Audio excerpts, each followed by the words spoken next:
Today's topic is calculus. Calculus is the topic of paper 1 of the UPSC mathematics as an optional. This is their favorite topic. In paper 1, in the first section, you'll definitely have 2 to 3 questions from the calculus. So this is the first lecture of the calculus, and I'm going to discuss some basic points and then I'll jump to the syllabus. The orientation of the whole lecture would be totally the syllabus oriented of our exam, and that is the real numbers we have here, and then we have functions of a real variable, then we have limits, continuity, differentiability, like that. So I'll try to cover few topics starting from the very basic. Let's start. So the calculus, the first thing over here is the number system. To understand the number system is very important. Number system started, how mathematics started, how you started mathematics. You started mathematics with the number 1, right? You started the maths with just this number 1. You started with this 1, then 2, 3, 4. What is the collection called? This is the collection of all natural numbers, also called counting numbers. So the very first number system we got to know is the natural numbers. Natural numbers. Also, I am writing the standard notation of each number system. That is the standard one. You can use that in your exam. So this is the standard notation with the double line. Okay, this is double line in N. Natural numbers. This collection, they have 1, 2, 3, 4 and so on, also called the counting numbers. But you need to understand that the number system, it evaluate like the addition of the numbers in this set, in this collection was necessary because we have to deal with the equations. Equations play a very important role in mathematics. Finding some variable that are involved in an equation is very important. For example, if you have like x plus 3 equals to 3. This equation needs to be solved. But if we just have the collection of the natural number, the solution of this equation does not exist. So we need to expand our number system. We need to add some numbers to it. That number was 0. Right? So from these kind of equations, we were bound to expand the number system, and the second number system that we get is whole numbers.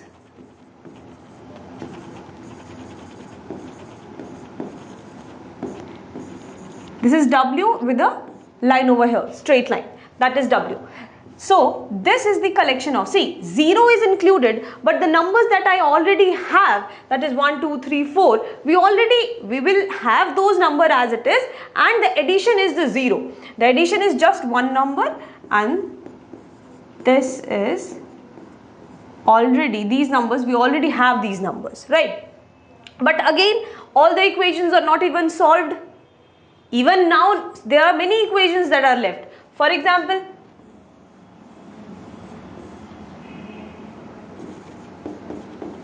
x plus 2 equals to 1. Now I don't have the solution. So far, within this number system, I don't have the solution. I need to expand the number system. So now comes integers. Z with an extra line over here. So all these numbers will be integers, but the addition of some numbers will be there. They are -3, -2, -1. Then we have 0, 1, 2, 3 and so on. It leads to integers. Again, some kind of equations still left. That is 2x equals to 3. The solution of 2x is equal to 3 does not exist. So I need to expand the number system. I want some fractions now. So integers are already here. I'll add some fractions to it. The collection will be rational numbers. So this is rational numbers. The notation of the rational numbers is Q with a line here, straight line, and then this. Rational numbers. So the integers are already here, but I'll add some fractions to it. So not some fraction, all the fractions.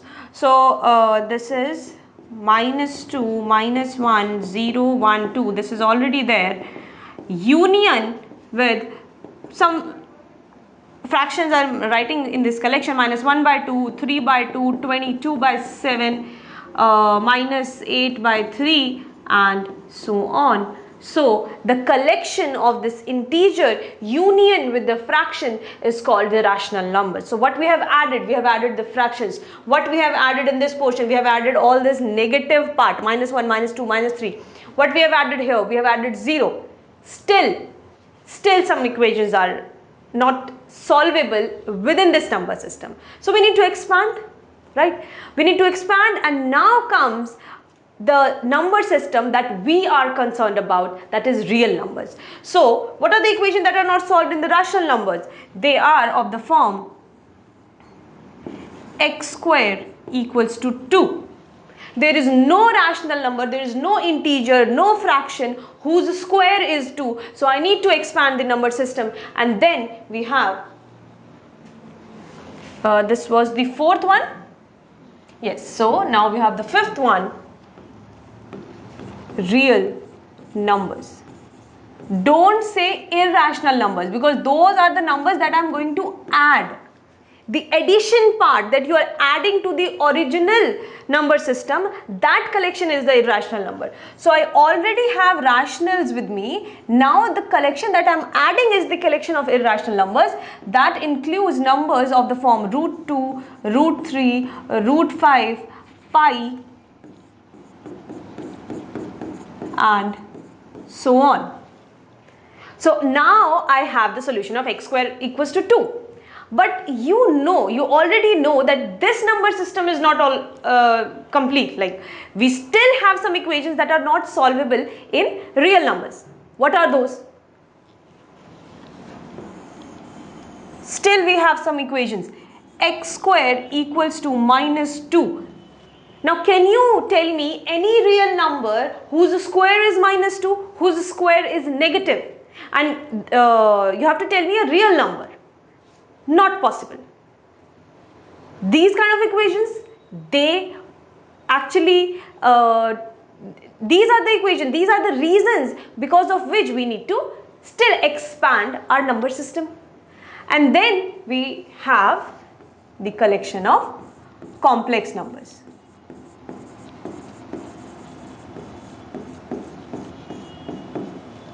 Right? They already have reals, and the union of the numbers of the form a plus iota b, where iota is root of -1 and a and b can be any real number.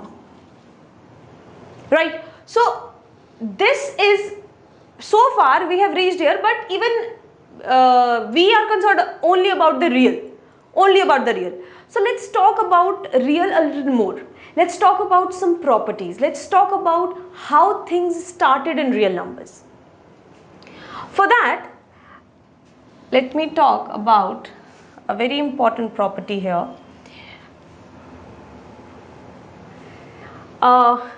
Real numbers. Let's talk about a very unique property that real holds. Okay, because when we are expanding real numbers to the complex number, some properties are lost. There are some properties that will be satisfied in the real numbers, but not beyond that, not in complex number. Let's talk about those properties. So for that, you need to have knowledge of what are order properties of a set.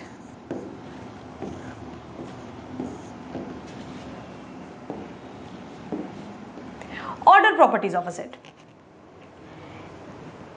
The ordering of the real numbers is not like it has just came from some results. For example, if I give you two numbers, 1 and 2, real numbers, two real numbers, 1 and 2. If I give you any two real numbers, you can choose symbols, one symbol, one at a time. You can choose one symbol to place it here, right? In my case, you will choose this symbol. 1 is less than. This is greater than, equals to, is less than. This is less than, right?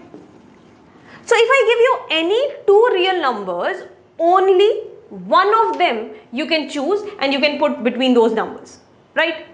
But who gave you that authority that in the real line, one would be on the left side and two would be on the right side? How is this ordering happening? And this is not for like some finite collection. You know that the set of real numbers is uncountable. There are uncountable numbers in real lines. Still you know what would be on the left, what would be on the right. They came from the order property of a set. And that will not hold in complex numbers. Let's see what are those properties. Let's see why you are so determined to write 1 on the left and 2 on the right. Why? Because of these properties.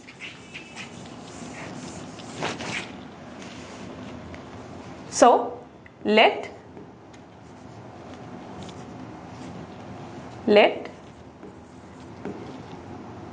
S is a non-empty set, first of all, be a subset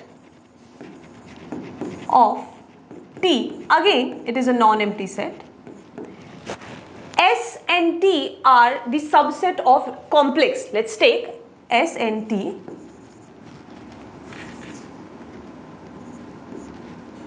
S is a subset of complex and T is also a subset of complex.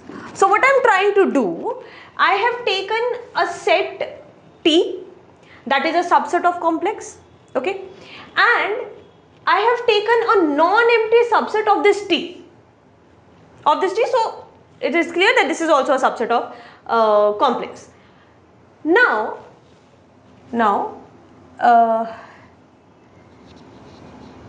S is chosen in such a way that it satisfies following properties.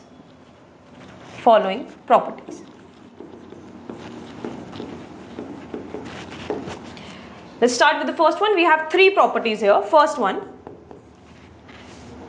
if A comma B belongs to S, then A plus B belongs to S, right? So if you choose any two elements from S, the addition will be in S. Now this addition is the usual addition of two complex numbers, because S is a subset of complex numbers. B, if I take any two elements from S, then multiplication of those two numbers will be again in S. Third,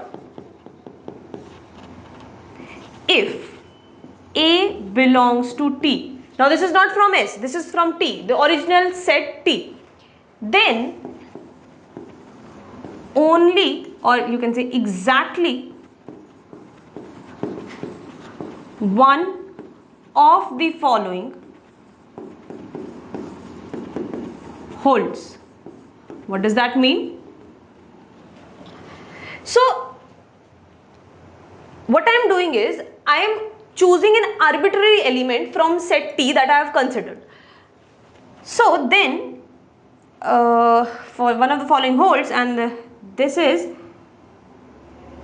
A belongs to S, right? So if I have chosen an element from T, then it can happen, there is a possibility that A belongs to S, because S is a subset. If A is not in the S, then A can be 0. and the last option is minus a belongs to S. Okay, so if all these property of S is satisfied, then I can say that T, this capital T, the set capital T is an ordered set of complex, that is an ordered set in complex, right? So you see, there are not first two properties we are talking about the elements of S, the subset that you have chosen. So to choose this subset, if you can make a subset S such that it satisfies these three properties, then T will be called as ordered set, right? But let's talk about reals. The T that I have considered, let it to be reals. I want to prove that real are ordered set. All the ordered properties are satisfied in R. So what I need to do? I need to find a subset. I need to find a subset of R such that all those three properties are satisfied. What can be those set? What can be S? Such that if I take two elements from S, then A plus B should belongs to S. If A comma B belongs to S, then AB belongs to S. This is positive. Collection of all positive reals. This is a subset. And you see, if you take any two real numbers, you add any two positive real numbers, you add them, again a positive real number, you multiply them, again a positive real number. Let's talk about the third property also. This is R positive.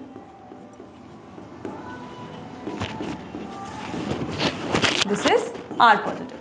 Third, if you take any number from the original set, not from the positive reals, this is from the original set, and you see if A belongs to real, then exactly one of them holds. Exactly one of the following holds. First,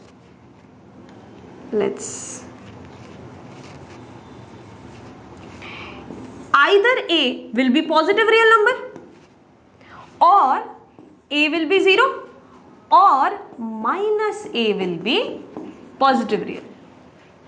See? So these are the basics. That's how the comparison of the two real numbers started. Now how these three properties are leading to this are leading to the inequality sign less than greater than, how? So you can say this is as a result, or you can say this is a theorem, right? So the theorem says now, first, if A minus B belongs to that R positive, if A minus B belongs to R positive, then here you actually introduce the symbols, introduce the inequality, then A is greater than B or B is less than A. Right? So here this is the starting of the comparison. That's how you move ahead, and all the properties that you prove in inequalities, A less than B, A greater than B, if A is greater than B, B is greater than C, then the transitivity, A will be greater than C, all are from this. Everything, this is the base.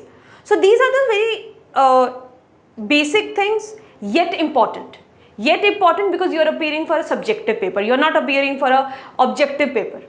Right, you need to be clear with each and every concept thoroughly. Okay, so this was the basic things of the real numbers. Then we can move ahead, starting with another theorem. This is of, I'll write the result. See,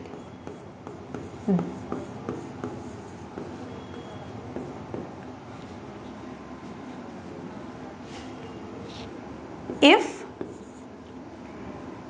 A belongs to real such that, in mathematics, the symbols that you are using, especially while writing the answers in the answer sheets in the exam, the symbols are very important. Please don't ignore them even while you are studying, even while you are reading a theorem or a statement where you have a symbol for all. There exist. It implies. You just can't use them everywhere. They have their own significance. You need to use them where they are required, where they are necessary, and you can't skip these signs. If a result hold for all, you can't write for some of the elements. You have to write for all. Otherwise, the whole statement will not make any sense. In this theorem, what I have written, if an element A is there, right? If an element A is there, it belongs to real number such that it is greater than or equal to 0. That means it is the positive reals, right? It can be 0 also. But this is less than epsilon for all epsilon greater than 0. Just try to think a little bit about this statement. You have a real number that is positive, but that is less than or this is greater than or equal to 0, but that is less than every positive real number. Every positive real number. What is the possibility? A is fixed. A is not varying. A is not dependent on epsilon. A is fixed. But over here, you can actually tell me the number with what is this A. A is 1, A is 2, A is 3, A is 7, 8, whatever. Such that it satisfies this line. It should satisfy this line. Don't ignore this symbol for all. A is greater than or equal to 0, that is given, right? Let us say A is strictly greater than 0. They are saying equals to 0 is also a possibility. I am just assuming that that's not the case. Let A is greater than 0. Okay. And see, epsilon can be now anything greater than 0, and it has to satisfy this inequality should satisfy for all of these epsilon. So I am taking an epsilon, it should satisfy, this inequality should satisfy for this epsilon also. So I am taking the epsilon A by 2. Why A by 2 is greater than 0? Strictly greater than 0? Because I have taken A to be strictly greater than 0. With this A, with this epsilon, can you say this inequality holds? A is already greater than equal to 0, right? And A by 2 is less than A. That is for sure. A by 2 is less than A means epsilon is less than A. It means epsilon is less than A. If this is second inequality and this is first inequality, you can combine these inequality to write, it implies, so 0 has to be removed, na? Right, I have taken this same that I have assumed in the starting. So from these two I can say this is 0, epsilon and A. This is my contradiction. I can't go beyond that because this is the contradiction. Whatever A you choose, whatever epsilon you choose, this inequality should hold, and that is not happening in my case if I take A strictly greater than 0. So what is that one possibility for A? A has to be 0. So this is the result. This is the outline of the proof that I have done. This is the theorem. So in real analysis, when you have to prove two numbers are equal or some quantity is equal to 0, you have to take the help of this theorem. You cannot Sometimes you can, but if you cannot directly prove that A equals to 0, so what is the other alternative you can use? For all epsilon greater than 0, you can prove this inequality that will imply that A equals to 0. Simple as that. Now, basic properties of real is done that we need for the paper 1. Although in paper 2, where we have the real analysis, we will have the detailed properties of this real number, but for the paper 1, this was enough. The next is functions. Function is some, we can't do mathematics without functions, and you already know that, right? So, but to approach the definition of the function is different for different questions, right? The properties that we discuss about the functions, they can be sometimes very clear with the definition itself, or sometimes we need to have some different approach. Let's talk about different forms of the definition of the functions for your understanding. For writing, see, you have to write the definitions. You can't intuitively write some result, or you can't intuitively write ki yes, this is obvious in the, everything in mathematics is obvious, right? So you can't do that. You have to follow the definition, but for your understanding, you should have a different approach for the functions also. Let's start with it. Functions.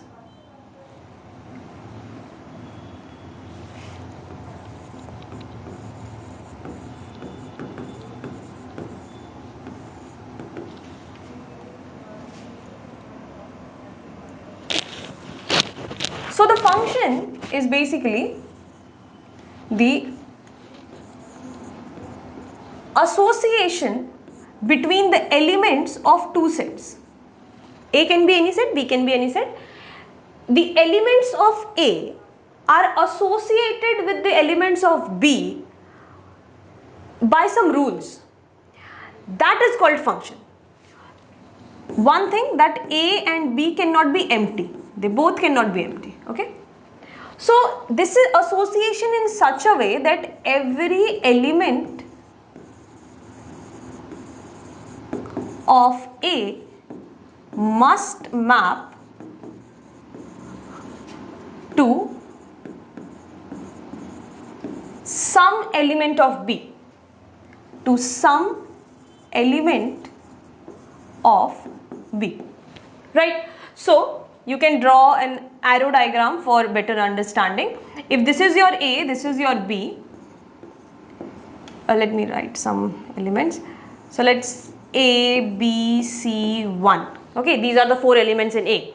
You need to associate every element. No element should left.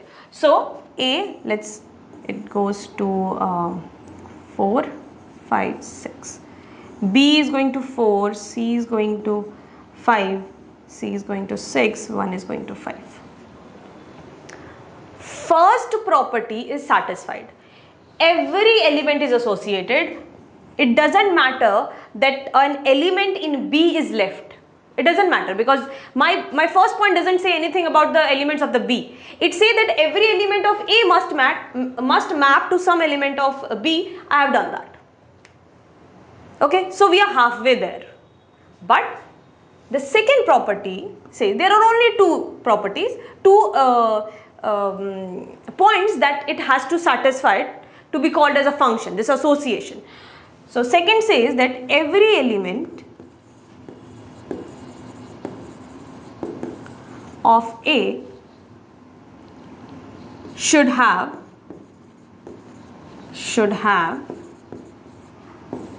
an unique image. What does that mean? That means A has 4 elements, right? So if I ask, what is the where A is mapping? What is the image of A under the function f? You will say 4. What about B? You will say 4. There is no confusion, right? For A, that is 4. For B, that is 4. For C, what is the image? Is it 5 or is it 6? Right? So the uniqueness is not there. The images are not unique. So this is not satisfying the second property of this function. So I cannot say that this association is a function. This is not a function. Okay, so let us draw a function also. 4 points here, 5 points here. So you can associate them like this. Function.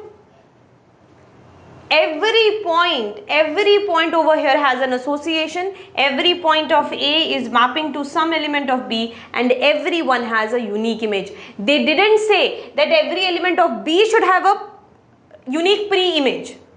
That is pre-image. If you are confused, that is pre-image. So image has to be unique. Simple function.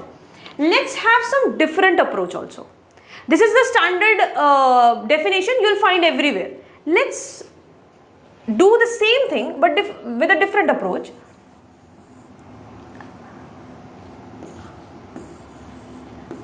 Always think function as a machine.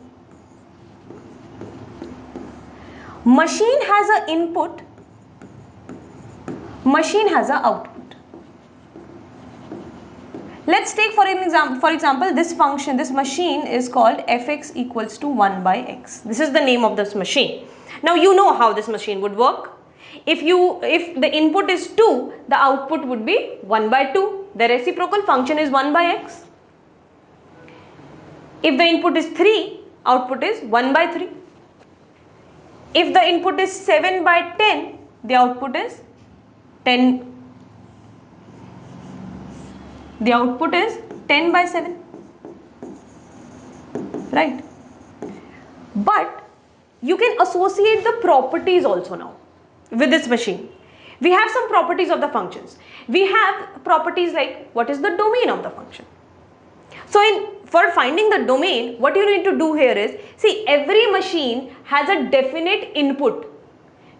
Input is not everything. For example, in a daily life, what you can take, a dishwasher, let's say, dishwasher, that's a machine. What is the input? Dishes are the inputs. You can't put clothes in that. You can't put your phone in that so that it will clean up. Right? There is a set of, there is a collection in which you have the input, all the utensils. Over here, you cannot put everything in this machine. You have to be very clear. And that collection that is required in this input, that is allowed to be the input of this machine, is called the domain of the function. What can be the input? 7 by 10 of course can be the input, 1 can be the input, 2 can be the input. So all real numbers can be the input except one number, and that is 0, because the reciprocal, the machine is doing the reciprocal. So if the function is from real to real, the codomain, if the codomain is real, then 0 is not allowed. So the domain of this function is all reals except 0. Right? Now what is the range? Range is the output. Tell me a number x that you can put, that you can have as an input, so that the output is 0. So that the output is 0. The reciprocal of that is 0. You cannot put any number as an input so that the output is 0. So the range is all reals except 0. Right? So in terms of this machine, there are many properties. To understand those properties are easy if we compare them with the definitions, with the original definitions. Okay, so there are few examples of functions that are not required as such in the exam, but the properties that are associated with those functions, the properties that you will discuss with those functions are important. They will give you some ideas to fight sitting in the exam. Right? The ideas from the questions that you are getting is important, because you have to apply those ideas sitting in the exam. Let's have, I have 7 examples of these functions. Right? You should be very clear. with these 7 functions. I'll write 7 properties also. All the 7 properties for all these 7 functions you should be clear with. Let's start with the first one, identity function.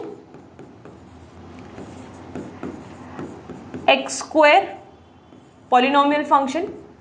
X cube, again a polynomial function. 1 by x, an example of a rational function. Modulus function. Signum function. And the last is greatest integer function. You need to have a thorough knowledge of these 7 properties for these 7, right? Because we'll be using that directly in the questions. Property is, what is the domain of the function? What is codomain of a function? I'm particularly talking about these functions. What is the range? Then we have continuity. Also, while writing, do take care of this point also, that continuity is always defined on a point. It is not like the function is continuous. You can't say like that. This doesn't make any sense. Continuity is always defined on a point. Differentiability is always defined on a point. When it is defined on a set, that means it is defined on each of every point on the set. Within the set, right? So continuity on domain. You have to define the continuity on domain, because this, to specify this set on which the continuity is defined, is important. 5th, differentiability. Again, differentiability on domain. 6th, we have increasing decreasing function. Increasing or decreasing function. 7th is even odd function. Even or odd function, or none of them, right? So these are the 7 properties. You should be clear with these 7 functions. Okay. I'm discussing, see, continuity and differentiability, will have a thorough discussion on those. So I'll just overview that. And let's talk about increasing, decreasing, and even everything else for this function. For the machine that we have already discussed, that is 1 by x. So I'm taking function 1 by x. Domain. We have already discussed the domain is all reals except 0. What is the codomain? Because we are discussing the function of a real variable, so let it be real, and the range would be again all reals except 0. Continuity and differentiability, because of the graph,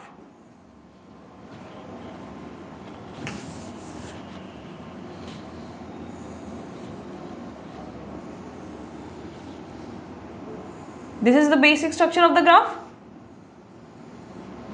Okay, one thing I should include here, that is graph. Graph is also important, although you should not be dependent on the graph, because the function, the graph of every function you can't draw. You can't be dependent on this one. Okay, but for this particularly 7, you should know the graph as well. So this is the graph of y equals to 1 by x. Y equals to 1 by x. About the continuity from the graph itself, you can say that the function is continuous on the domain, because 0 is not included. 0 is not included. So I can write continuous on domain. This function is differentiable on domain. What about the increasing, decreasing?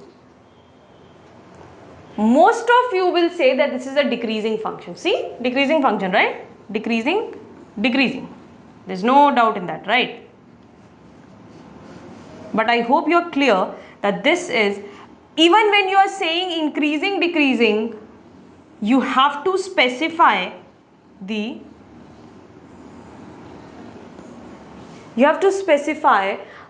domain. on which domain this is decreasing, on which domain it is increasing, right? So again, increasing decreasing function is again a topic to discuss. Increasing decreasing, well, I'm writing here about this. This is decreasing function,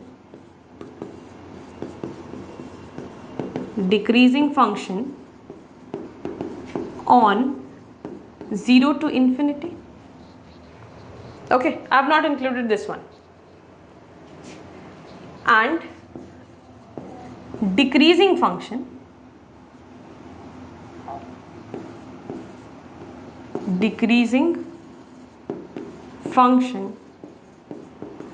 on minus infinity to 0. This is, I'm leaving it for you, why I can't take the union, why I can't say that this is decreasing on minus infinity to 0, union 0 to infinity. Challenge yourself. If you are not able to answer this, that means the problem is with the definitions itself. You don't know what are increasing function. You don't know what is the definition of a decreasing function. You can't say that, see, this is the intuition from the graph itself. This is decreasing. You can't say this. You can't write that in the paper, right? You should know the theoretical knowledge of the definitions. Continuity.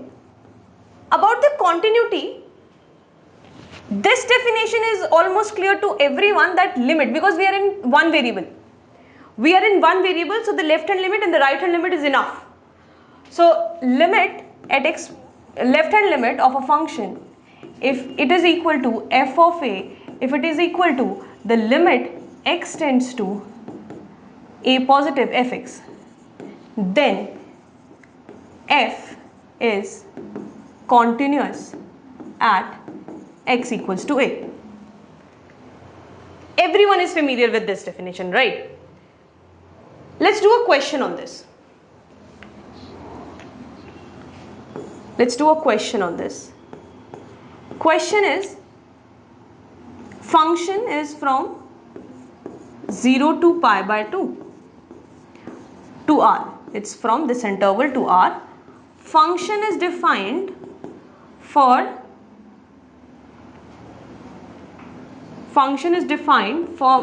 closed interval 0 to open pi by 2, and that function is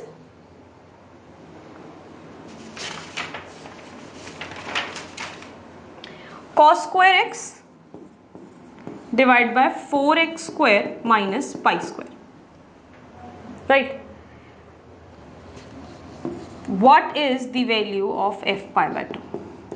If f is continuous on 0 to pi by 2 closed, the function is continuous on the closed interval 0 to pi by 2, that means this pi by 2, at pi by 2, this should hold. But you see the pi by 2, the right hand side of the pi by 2 is not defined. The function is not defined on that. So only this part is left. Only this part is left. That means the left hand limit should be equal to the value of the function. And what they are asking about the value of the function. So the question, you can do it like limit